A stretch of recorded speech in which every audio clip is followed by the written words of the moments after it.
അല്ല, എന്താ പരിപാടി? സഞ്ചൊക്കെ ഉണ്ടല്ലോ. ഏ എന്താ സഞ്ചിയിൽ നോക്കട്ടെ. ഉടുപ്പൊക്കെ ആയിട്ട് എങ്ങോട്ടാ യാത്ര? അച്ഛൻ എങ്ങോട്ട് അങ്ങോട്ടും ഞാനും ഉണ്ട്. ഞാൻ പറഞ്ഞല്ലേ കുഞ്ഞാവേനെ കാണാൻ പോകുമ്പോ ഇനി കൊണ്ടുപോകണമെന്ന്. എൻ്റെ കുട്ടീനെ കൊണ്ട് അച്ഛന് ഇഷ്ടമില്ലാഞ്ഞിട്ടാണോ? അമ്മേൻ്റെ വീട്ടിലേക്ക് ഒരുപാട് നടക്കാനുണ്ട്.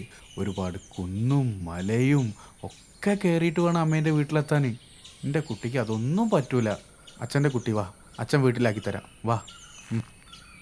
അച്ഛൻ എന്തു പറഞ്ഞിട്ട് കാര്യമല്ല, ഞാൻ അച്ഛൻ്റെ കൂടെ തന്നെ പോരും.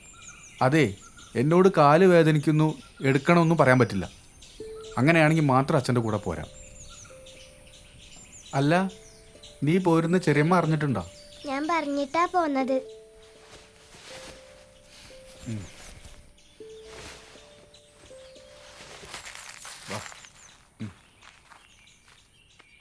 ഇനിയിപ്പോൾ നമ്മൾ തിരിച്ച് വീട്ടിലെത്തിയാൽ അച്ഛമ്മ വഴക്കു പറയോ മോളൂ? പിന്നെ ഈ കുന്നും മലയൊക്കെ നടത്തിയതിന്? അച്ഛമ്മ വഴക്കൊന്നും പറയില്ല അച്ഛാ. ഇന്നലെ ഞാൻ പറഞ്ഞിട്ടുണ്ട് അച്ഛൻ്റെ കൂടെ പോവൂന്ന്. പിന്നെ ഇന്നലെ അച്ഛമ്മ എനിക്കൊരു കഥ പറഞ്ഞു തന്നു. അത് ഒത്തിരി കാലം മുന്നേ നടന്ന കഥയാണത്രേ. അച്ഛമ്മ പറയുന്നത് കേട്ടാല് പകൽ സമയത്ത് പോലും പുറത്തിറങ്ങാൻ പേടിയാകും. അച്ഛമ്മ വെറുതെ പറയുന്ന മോളൂ. നീ അവിടെ ഇവിടെയൊക്കെ നടക്കുന്നതുകൊണ്ടാകും, അല്ലാതെ. അല്ല അച്ഛാ, സത്യാണ്. നമ്മുടെ ഇവിടെ എവിടെയോ നടന്ന കഥയാണ്. എന്നാ എൻ്റെ മോള് കഥ പറ. അച്ഛന് പേടിയാവുന്നുണ്ടോ എന്ന് നോക്കാലോ. അങ്ങനെ കളിയാക്കണ്ട. ഏതായാലും കഥ ഞാൻ പറഞ്ഞു തരാം. പണ്ട് കാലത്ത് നമ്മുടെ അപ്പൻ്റെ അപ്പൂപ്പന്മാർക്ക് ഒരു മലയുടെ മുകളിൽ നിന്ന് ഒരു വിഗ്രഹത്തിന്റെ അവശിഷ്ടം കണ്ടു അത്രേ. അവരെല്ലാവരും ചേർന്ന് അവിടെ ഒരു അമ്പലം ഉണ്ടാക്കി. മാസത്തിലൊരിക്കൽ പൂജയും വർഷത്തിലൊരിക്കൽ ഉത്സവവും കഴിച്ചു പോന്നിരുന്നു. ഒരിക്കൽ അവർ പരസ്പരം വഴക്കടിച്ച് ആരും അമ്പലം നോക്കാതെയായി. അങ്ങനെ ആ അമ്പലം കാലങ്ങൾക്കൊടുവിൽ പൊട്ടിപ്പൊളിഞ്ഞു നശിച്ചു. ഇതൊക്കെ പൊതുവെ എല്ലായിടത്തും നടക്കുന്നതല്ലേ, ഇതിനൊക്കെ എന്തത്ര പേടിക്കാന്? ഇടയ്ക്ക് കയറി പറയല്ലേ അച്ഛാ, കഥ പറഞ്ഞു തീർന്നില്ലല്ലോ. ഇല്ല, ഞാനൊന്നും പറയുന്നില്ല, കഥയുടെ ബാക്കി പോരട്ടെ. അപ്പോൾ നമ്മളെവിടെയാ പറഞ്ഞു നിർത്തിയത്? ആ അമ്പലം പൊട്ടി പൊളിഞ്ഞു അല്ലേ. അതിനുശേഷം ആ അമ്പലത്തിന് കാവൽ നിന്നത് ഒരു ഭൂതമാണത്രേ. പൂജയും ഉത്സവവും മുടങ്ങിയതോടെ ഭൂതം ഒത്തിരി പ്രശ്നങ്ങൾ ഉണ്ടാക്കാൻ തുടങ്ങി. അങ്ങനെ ഓരോ വർഷത്തിലും ഉത്സവം നടക്കാതിരിക്കുന്ന ദിവസം അവിടുത്തെ പ്രദേശത്ത് നിന്ന് ഓരോ കുട്ടിയെയും ഭൂതം കൊണ്ടുപോകും. അതിനടയാളമായി ഒരു ചുവന്ന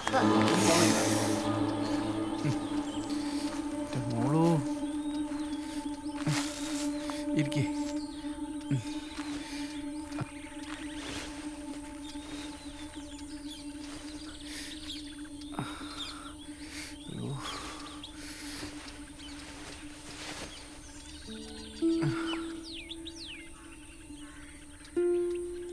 ഈശ്വരാ, എൻ്റെ കുട്ടിയുടെ കാല് ശ്രദ്ധിച്ച് നടക്കണ്ട മോളെ.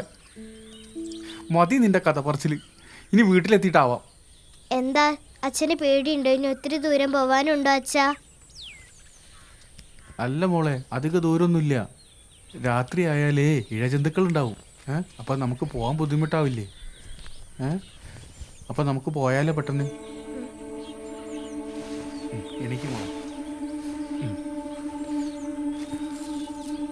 കൈ പിടിക്ക്.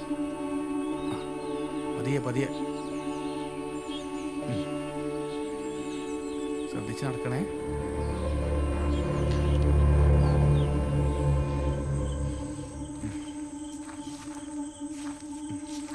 അച്ഛാ, ഈ ഭൂതം പാട്ട് പാടോ? അച്ഛമ്മ പറഞ്ഞു ഈ ഭൂതം നന്നായിട്ട് പാട്ട് പാടുമെന്ന്.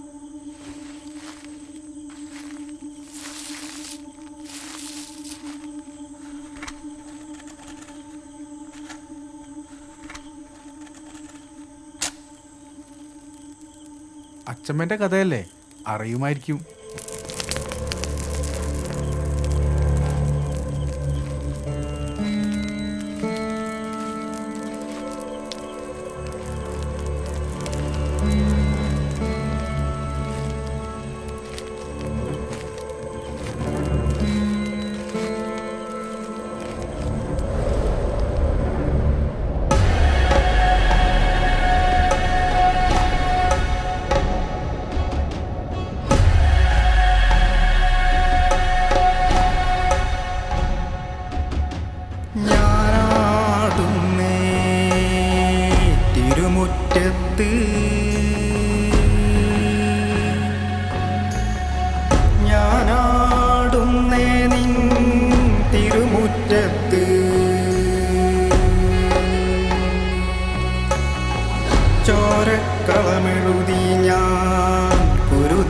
തറയിൽ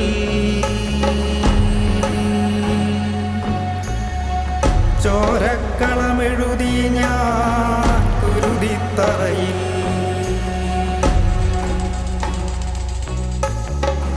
ആളും മേളവുമെല്ലാം ഞാനാകുന്നേ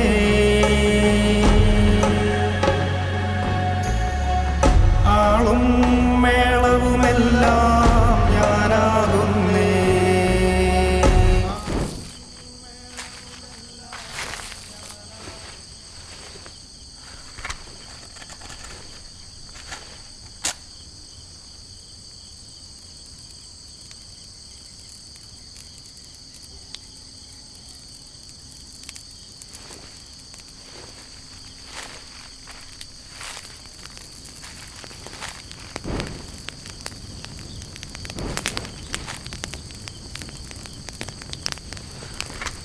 മോളെ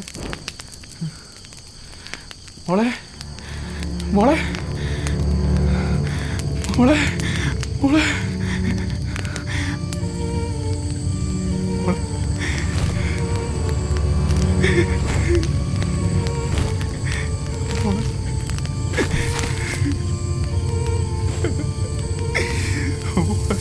ഒരു ചുവന്ന അപ്പം.